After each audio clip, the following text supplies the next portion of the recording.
For 400 years it stood, the most sacred building on earth. Walls covered in gold, cedar beams from Lebanon that still carried the scent of mountain forests. Solomon's temple where heaven met earth. Then, in the summer of 586 BC, Babylonian torches reduced it to ash. 4 centuries of prayers, sacrifices, and incense were gone in 4 days. Yet when Nebuchadnezzar's officials counted every piece of plunder with obsessive care, one object was missing from every list. The Ark of the Covenant was nowhere to be found. To understand why the flames came, start with the lie Jerusalem was living. The people of Judah believed the building guaranteed protection. As long as the temple stood, they thought they were safe. Jeremiah heard the chant in the courtyards, repeated like a spell. The temple of the Lord. The building was standing, so they assumed God approved. All the while, idols stood in the courts and injustice filled the streets. God sent messengers again and again because he had compassion, but they were mocked and despised until, as the chronicler said, there was no remedy. Then came the ruler history calls great and scripture calls God's servant. Nebuchadnezzar II, builder of Babylon's mighty walls and commander of an undefeated army, did not worship Yahweh. He worshipped Marduk, yet God uses empires as easily as prophets. Babylon became the rod of discipline. Between Babylon and Jerusalem stood Zedekiah, Judah's last king. He was placed on the throne by Nebuchadnezzar and swore an oath of loyalty in the name of Yahweh. He sought Jeremiah's counsel in secret, heard the truth, then ignored it in public. In 589 BC, he broke his oath and reached for Egypt. Ezekiel, already in exile, pronounced the verdict. Could he break the covenant and escape? The answer was no. On the 10th day of the 10th month in 588 BC, a date still fasted today, dust rose on Jerusalem's horizon. Nebuchadnezzar came with all his army. Scholars estimate between 50 and 100,000 soldiers. Jerusalem had perhaps 10,000 defenders. This was not a raid, it was the end. Babylon's strategy was patience. They encircled the city, built siege works, and waited. Time did the killing. For a moment, hope sparked. Pharaoh from Egypt marched north. Babylon withdrew to meet him, and the city celebrated. False prophets promised peace. Jeremiah sent word, "Do not deceive yourselves. Egypt will turn back. Babylon will return and burn this city." He was thrown into a dungeon for that warning. Soon the dust returned, Egypt withdrew, the noose tightened again. 18 months passed. Inside, the math of siege warfare worked its grim result. Somewhere between 20 and 30,000 people were trapped. Fields outside could not be reached. Water was limited to a spring and stored rain. Rations shrank from handfuls to kernels, from cups to sips. Lamentations reads like a witness report. Their skin shriveled on their bones. Those killed by the sword were better off than those who died of famine. Then the darkest line of all. Compassionate women cooked their own children when the people were destroyed. This was not metaphor, it is the horror Moses had warned of in Deuteronomy, the curse for a people who broke covenant. Through it all, Jeremiah's message stayed the same: surrender and live. Resist and die by sword, famine, and plague.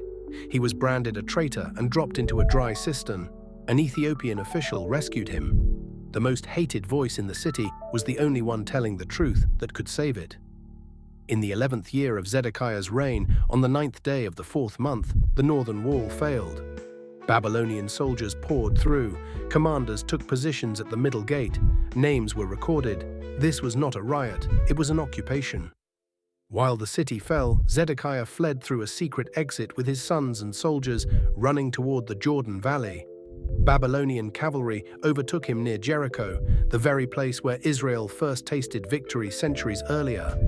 The last king of Judah was captured in disgrace. At Riblah, the sentence was designed to crush hope. His sons were executed before his eyes. Then his eyes were put out. He was chained and taken to Babylon to die in darkness. Ezekiel's strange prophecy was fulfilled. He would be brought to Babylon, yet he would not see it, and he would die there. A month after the breach, Nebuzaradan, the captain of the guard, arrived with orders. Scripture records a small date discrepancy. One account lists the 7th day of the 5th month, another the 10th. Both point to the same destructive days. Fires were set.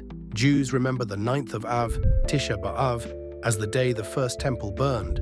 Remarkably, the Second Temple would fall on that same date, centuries later. 4 fires consumed Jerusalem. First, the house of the Lord. Second, the royal palace.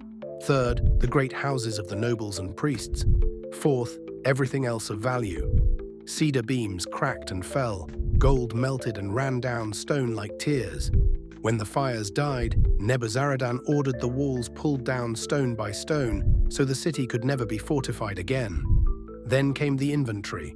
2 bronze pillars named Yakin and Boaz were shattered, their bronze too heavy to weigh. Each pillar stood about 27 feet tall, with capitals 5 cubits high, decorated with chains and pomegranates. 96 pomegranates were exposed on each, with 100 in the network. They counted the pomegranates. The bronze sea and the 12 oxen beneath it were broken apart. Every bowl, pan, fork, snuffer, and dish was sorted by metal and catalogued by weight. Whatever was of gold as gold, whatever was of silver as silver.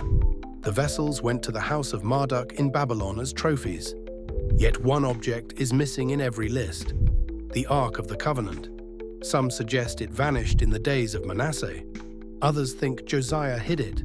A tradition preserved in 2 Maccabees says Jeremiah sealed it in a cave on Mount Nebo. Scripture itself is silent. What is clear is this: the Ark was not paraded as a Babylonian trophy. Here is the truth that reframes the fire. God was not defeated, he had already departed. Ezekiel saw the glory of the Lord rise from the temple, pause at the threshold, move to the east gate, then leave over the Mount of Olives. In the very courts where elders worshipped crawling images, where women wept for a fertility god, and priests turned their backs to the holy place to face the sun, God would not be a mascot.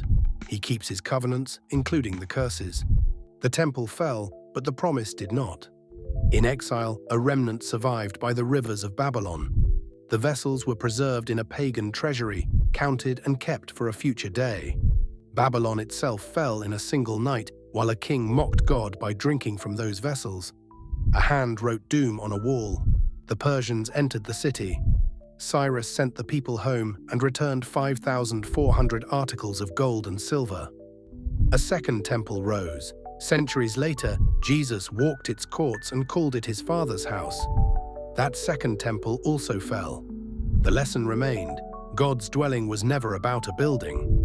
It was about a people, and in time it centered on a person. So the question lingers: if the glory left before the flames arrived, what does that say about what God values?